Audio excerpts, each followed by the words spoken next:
প্রত্যেকটি পরিবারে ছোট বড় সকলেরই একটি কমন খাবার হচ্ছে নুডলস এবং পছন্দের খাবার হচ্ছে নুডলস। কিন্তু সবজি দিলে অনেকেই নুডলস পছন্দ করে না, কিন্তু আমি একটু ভিন্নভাবে তৈরি করেছি কিছু সবজি দিয়ে এই নুডলসটা, যে নুডলসটা খেলে আশা করি ছোট বড় সকলেরই অনেক পছন্দ হবে। আমি তোমাদের দেখাচ্ছি যেভাবে আমি নুডলসটা তৈরি করি। এজন্য আমি একটি প্যানে পর্যাপ্ত তেল নিয়েছি, তার মধ্যে দিয়ে দিলাম দুটো ডিম। ডিম দুটো সামান্য নেড়ে চেড়ে এর মধ্যে দিয়ে দেবো আমি গাজর কুচি।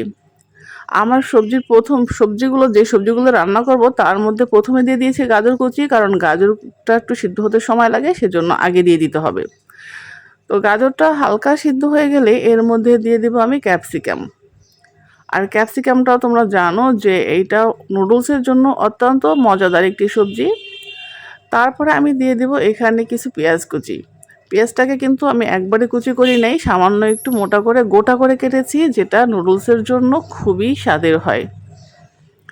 আমি আমার মতো করেছি, তোমরা যদি আমার রেসিপিটা ফলো করে করো তাহলে, মানে পছন্দ করো, তাহলে আমার রেসিপিটা ফলো করতে পারো। তো এরপরে দিয়ে দিলাম আমি শসা কুচি। এই শসা কুচিটা দিলে নুডলসের স্বাদটা অনেক বেড়ে যায়। আমার ছোটো বাচ্চা তো যে সবজি পছন্দ করে না, কিন্তু এইভাবে নুডলসটা রান্না করে দেওয়ার পরে ওর কাছে মনে হয়েছে যে ও আরও খাবে এবং বারবার খাবে। এই জন্য এই রেসিপিটা আমি ভাবলাম যে শেয়ার করি সবার সাথে। যেসব বাচ্চারা নুডলসে সবজি খেতে চায় না, এই ভিডিওটা দেখে তোমরা যদি নুডলসটা তৈরি করে দাও, তাহলে তোমাদের বাচ্চারা চেটেপুটে সবজি সহ নুডলস খাবে আশা করি ইনশাল্লাহ। এরপর আমি এখানে দিয়ে দিয়েছি হলো 1.5 চা চামচ নুডলসের মশলা। তারপর সর্বশেষ আমি এখানে দেব টমেটো কুচি। টমেটো কুচিটা সবার শেষে দেওয়ার কারণ হচ্ছে টমেটোটা যেন গলে না যায়। আধা সিদ্ধ হওয়ার পরে আমি এর মধ্যে দিয়ে দেব হচ্ছে নুডলস।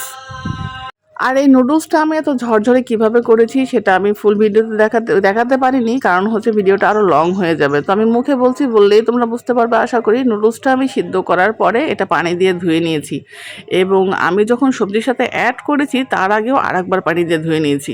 তো যার জন্য নুডলসটা অত্যন্ত ঝরঝরে হয়েছে। যাই হোক, এই নুডলসটা দেওয়ার পরে এরপরে ভালোভাবে নেড়েচড়ে এর মধ্যে দিয়ে দেব 2 চা চামচ পরিমাণ আবারও নুডলসের মশলা। তারপরে দেখো কত সহজে তৈরি হয়ে যায়। এরপর নেড়েচেড়ে সর্বশেষ আমি ধনিয়া পাতা দিয়ে নুডলসটা মিশিয়ে নেব। প্রত্যেকটা সবজি এখানে যে এত কালারফুল এবং এত স্বাদের, যেটা তোমরা দেখেই বুঝতে পারছো। নুডলস রান্নার একে একে সবগুলো কার্যক্রম কমপ্লিট হয়ে গেল। এরপরে সর্বশেষ আমি ডেকোরেশনের জন্য একটা সিদ্ধ ডিম কুচি করে চতুর্দিকে সাজিয়ে দিলাম। দেখো কেমন হয়েছে আজকের নুডলসের রেসিপি।